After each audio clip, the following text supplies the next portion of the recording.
इमाम का कितना बड़ा सहाबी जिसको इमाम मूसा काजिम कहें कि मैं जब भी हज पे जाता हूं तमन्ना करता हूं कि मौला फरमाते हैं हम शिया दुआ करें कि हमारी निगाह इमाम पे पड़े, लेकिन मौला फरमाए मैं तमन्ना करता हूं कि मेरी निगाह इस प्यारे सहाबी पे पड़ जाए जिसे इज़्न दिया गया कि हारून के दरबार में काम करे, जिसने खत लिखा इमाम मासूम को कि मौला मैं आपकी महफिलों में बैठने का आदी हूं, मौला में नमाज में मुनाजात में जिक्र खुदा, कहां भेज दिया आपने मुझे।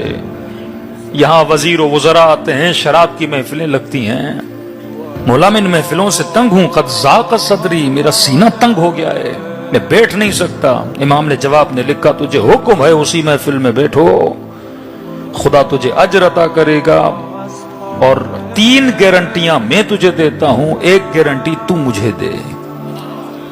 3 गारंटी। इमाम ने फरमाया कभी भी तू जिंदान की छत को नहीं देखेगा, कभी दुश्मन की तलवार तेरे बदन तक नहीं आएगी, कभी तेरी नस्ल में बच्चा फकीर नहीं होगा।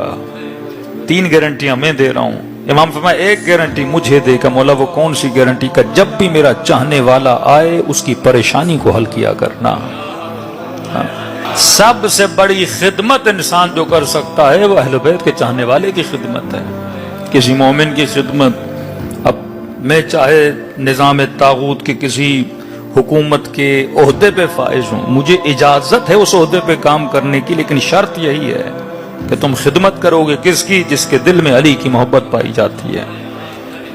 वो चाहे कैसा भी निज़ाम हो, काम करो, लेकिन शर्त इमाम की यही है कि इस नीयत से अगर काम करोगे तो फिर इस निज़ाम की कमाई भी तेरे लिए क्या हो जाती है? हलाल हो जाती है। ये मौला का सहाबी कहता है कि मुलाकात साल में 1 बार इमाम से होती थी, भैया में हज में वैसे नहीं मिल सकता। हज में आपको पता है सबने इहराम पहना हुआ, सफेद कपड़े पहने हुए, किसको क्या पता कौन किससे मिल रहा है। का अपने प्रोटोकॉल से बाहर निकलता था और चला जाता था इमाम से मिलने के लिए। मौला के सहाबी ने सहाबी से मुलाकात हुई, का इमाम से इज़्न चाहता हूं मुलाकात के लिए, का मौला ने मना किया है, मिलना नहीं चाहते।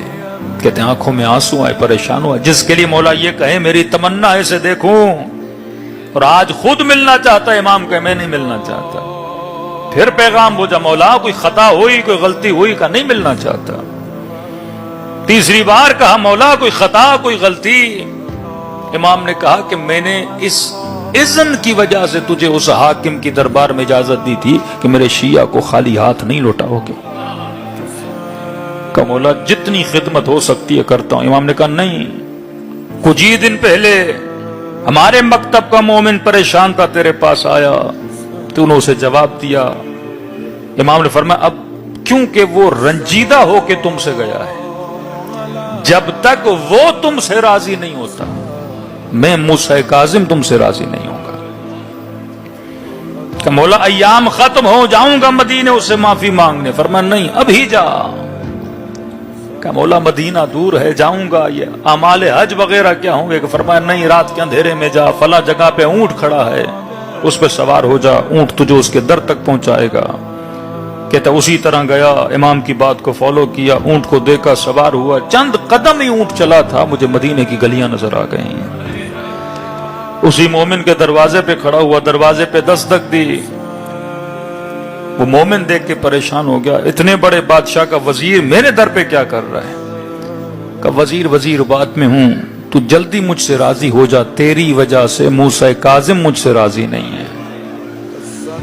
का वल्लाह मुझे पता होता कि मेरा रंजूर होना, मेरा गमगीन होना इतना असर करेगा इमाम पर, मैं कभी तुमसे नाराज ना होता। मैंने माफ किया, जल्दी वापस जाओ। का नहीं, ऐसे नहीं, इमाम को नाराज किया है मैंने। का फिर कैसे माफी चाहते हो? का एक काम कर। का कौन सा काम करूं? का देख मैं अपना चेहरा खाक पे रखता हूं, तू अपना पांव मेरे रुखसार पे रख, ताकि मैं इमाम को जाके निशान दिखा सकूं। का बंदे खुदा आप मुअज्जिज हैं, मौला के चाहने वाले सहाबी हैं, मैं आपके साथ नहीं कर सकता। का नहीं करोगे मैं दरवाजे पे बैठा रहूंगा, क्योंकि मैंने इमाम को जाके दिखाना है। ये मोमिन कहता है इसने जमीन पे अपना रुखसार रखा और मैंने हल्का सा पांव इसके रुखसार पे रखा। का ये ऊंट पे सवार हुआ, वापस गया। कहता जैसे सवारी पहुंची तो मूसा काजिम वहां पे खड़े थे। میں نے کہا مولا معافی بھی مانگ کر آیا ہوں اور چہرے پہ ثبوت بھی لے کر آیا ہوں. پھر امام نے سینے سے لگایا, فرمایا ایسے ہوتے ہیں موسیٰ کاظم کے شیعہ. مقصد حیات یہ ہے کہ مومن کی خدمت کرے. اب وہ خدمت مالی ہو, وہ